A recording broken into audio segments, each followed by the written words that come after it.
Pukul 6 waktu Indonesia Tengah, Radio Republik Indonesia ND menghadirkan Warta Berita. Selamat pagi saudara, Anda mendengarkan Warta Berita Daerah RRI ND edisi Senin 23 Desember 2024 dengan Sari Berita. Harga telur ayam terus merangkak naik di Pasar Potulando ND. Bupati Manggarai Barat ingatkan masyarakat tidak buang sampah sembarang tempat. Bersama saya Leli Kara, kita ikuti segera berita selengkapnya.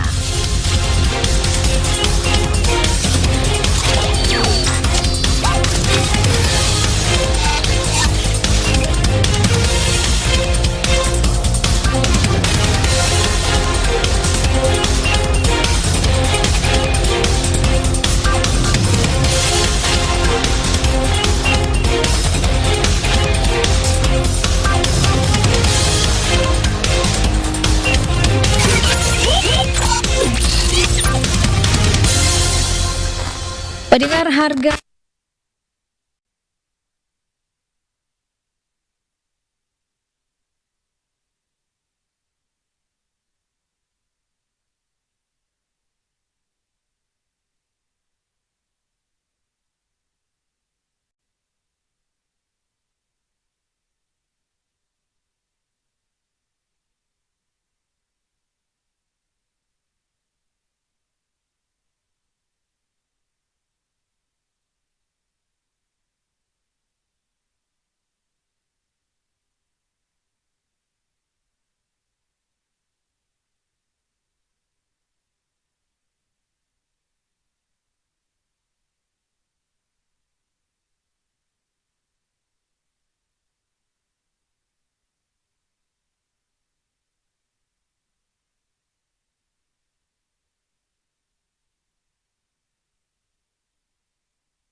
sedap naik 1.000-2.000 sa perbungkus. Mungkin jelang hari raya ko apa dikit tahu.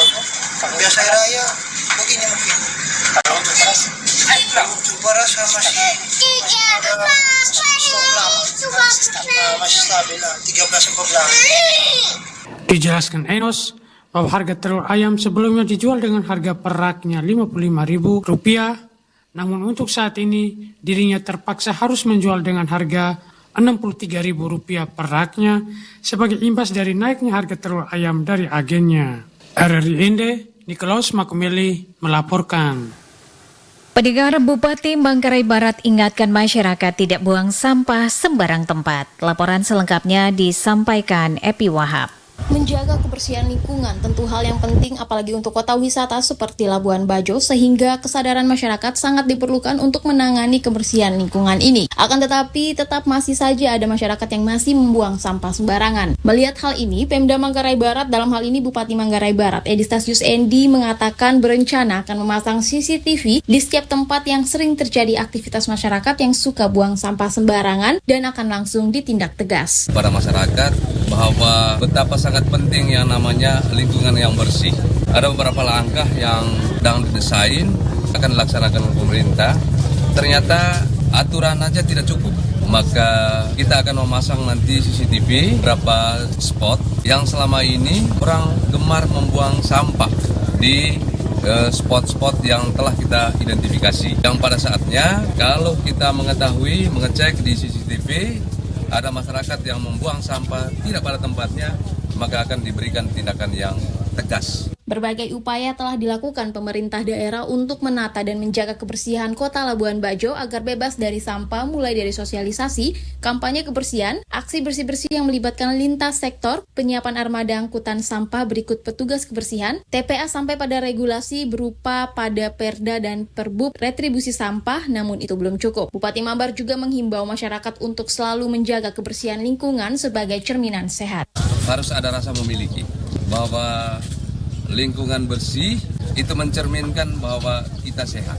Diharapkan dengan rencana Pemda memasang CCTV di spot-spot tempat masyarakat sering membuang sampah sembarang ini bisa membuat masyarakat menjadi lebih waspada sehingga mengulurkan niatnya untuk membuang sampah sembarang dan bisa menjadi pola baik untuk kebiasaan masyarakat membuang sampah pada tempatnya. Dari SP Labuan Bajo, Epi Wahab melaporkan. Kita beralih ke berita lainnya. Jelang perayaan Natal dan juga Tahun Baru 2025, Bulog Cabang Bacawa memperkuat ketersediaan beras bagi masyarakat agar dapat memenuhi kebutuhan masyarakat yang sering mengalami kenaikan saat perayaan Natal dan juga Tahun Baru. Hal ini dilakukan agar perayaan Natal dan juga Tahun Baru kali ini tidak terkendala dengan kebutuhan masyarakat yang tinggi, termasuk terigu, minyak goreng, dan juga gula pasir. Bulog Cabang Bacawa terus menambah ketersediaan beras di gudang untuk mengantisipasi lonjakan permintaan beras oleh masyarakat jelang perayaan Natal dan juga Tahun Baru, baik gudang Bulog yang ada di Kabupaten Ngada maupun Kabupaten Nagekeo.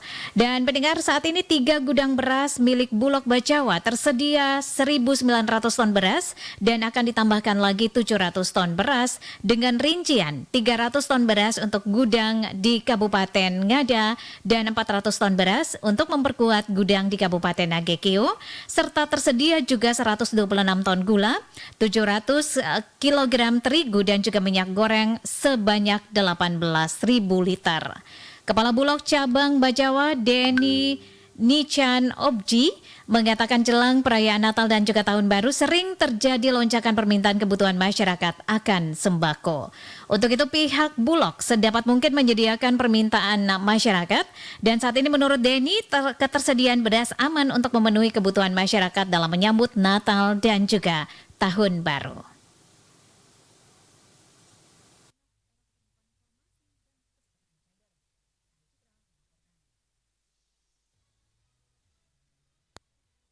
Untuk persiapan menghadapi Hari Raya Natal ini, kami memperkuat stok kami.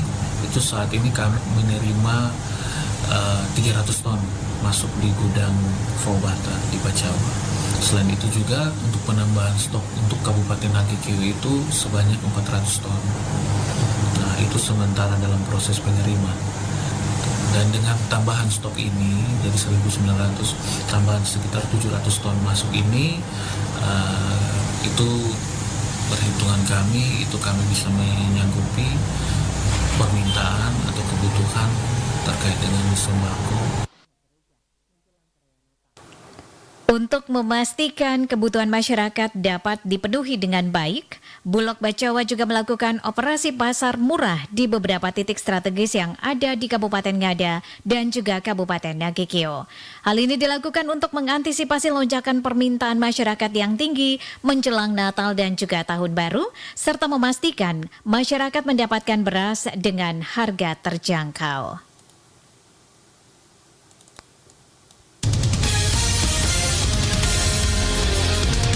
Anda sedang mendengarkan Warta Berita RRI ND. Untuk menciptakan ruang aman bagi jurnalis perempuan di Flores untuk berbagi pengalaman, belajar, dan juga mendukung satu sama lain dalam menjalankan tugas jurnalis, sejumlah jurnalis perempuan di Pulau Flores NTT membentuk Wadah Komunitas Jurnalis Perempuan Flores atau KJPF. Diskusi perkenalan komunitas ini diselenggarakan melalui siaran langsung Instagram Komunitas Jurnalis Perempuan Flores KJPF pada Selasa 10 Desember 2024 lalu. Dalam rangka memperingati kampanye 16 hari anti kekerasan terhadap perempuan yang diperingati setiap tanggal 10 Desember. Koordinator Bidang Jejaring dan juga Fellowship Peliputan KJPF Mia Margareta Holo mengungkapkan KJPF hadir sebagai ruang bagi para jurnalis perempuan untuk berbagi pengalaman terutama terkait intimidasi dan juga kekerasan yang kerap mereka alami di lapangan. Menurutnya, jurnalis perempuan masih mengalami intimidasi dan juga kekerasan saat meliput, namun tidak memiliki ruang yang aman untuk berbagi tentang hal tersebut. Ia berharap keberadaan KJPF dapat mendukung dan juga meningkatkan kapasitas jurnalis perempuan di Flores agar mereka tidak merasa sendirian dalam menghadapi tantangan tersebut. Koordinator Bidang Pelatihan dan juga Publikasi KJPF Intan Nuka mengatakan KJPF menawarkan berbagai program pelatihan dan juga pendampingan untuk meningkatkan kapasitas jurnalis perempuan. Jadi dari bidang pelatihan dan publikasi dari Komunitas Jurnalis Perempuan Flores nantinya akan ada berbagai kegiatan peningkatan kapasitas. Jadi ada pelatihan, pendampingan penulisan, jejaring kerjasama, dan beberapa dukungan lainnya. Dalam beberapa hari ini sudah ada beberapa kegiatan seperti cerita jurnalis yang kami lakukan lewat live Instagram. Itu mengangkat tema-tema tertentu yang berkaitan dengan jurnalis. Terus ada juga bacaan jurnalis, jadi kami mengundang para penulis buku-buku jurnalistik, jadi mereka akan berdiskusi dengan kami, dan kemarin sudah bersama dengan Om Andreas Harsono. Nah itu bagian dari bagian untuk meningkatkan kapasitas. Nanti ke depan juga ada pelatihan penulisan, kami berupaya untuk bersama dengan narasumber-narasumber atau pemateri yang expert di bidang. Koordinator Bidang Gender dan juga Advokasi KJPF Anjani Pondak menambahkan data riset kolaborasi Aliansi Jurnalis Independen AJI Indonesia bersama pemantau regulasi dan juga regulator PR2 Media yang diterbitkan tahun 2023 tentang kekerasan seksual terhadap jurnalis perempuan Indonesia mencatat sebanyak 82,6%. Dari 852 responden pernah mengalami kekerasan seksual selama menjadi jurnalis.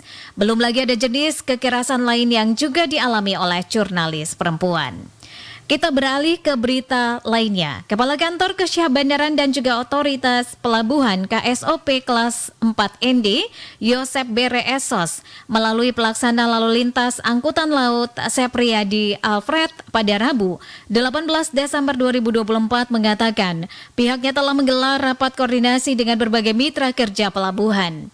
Rapat ini melibatkan Pelindo, Pelni, Polres ND, SAR, BMKG, Dinas Perhubungan Kabupaten ND, serta mitra kerja pelabuhan lainnya untuk membahas antisipasi lonjakan penumpang pada libur Natal 2024 dan juga Tahun Baru 2025, khususnya terkait kedatangan kapal Pelni di Pelabuhan IP.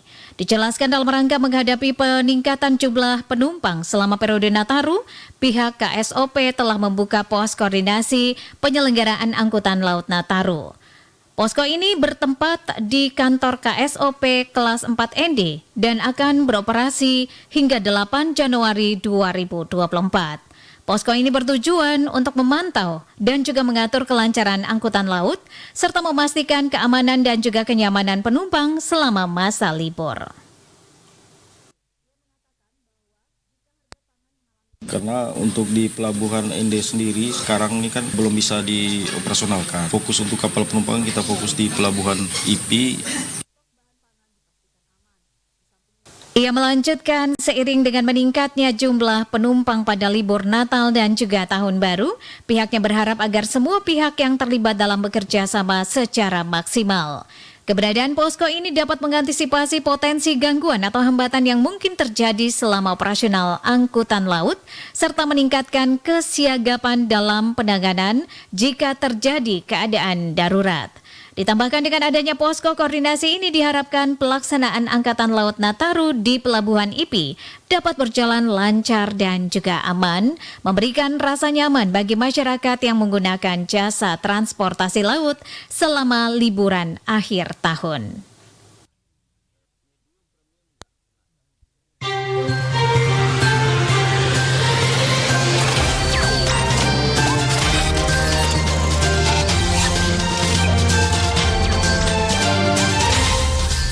Terima kasih Anda telah mengikuti Warta Berita RRI ND.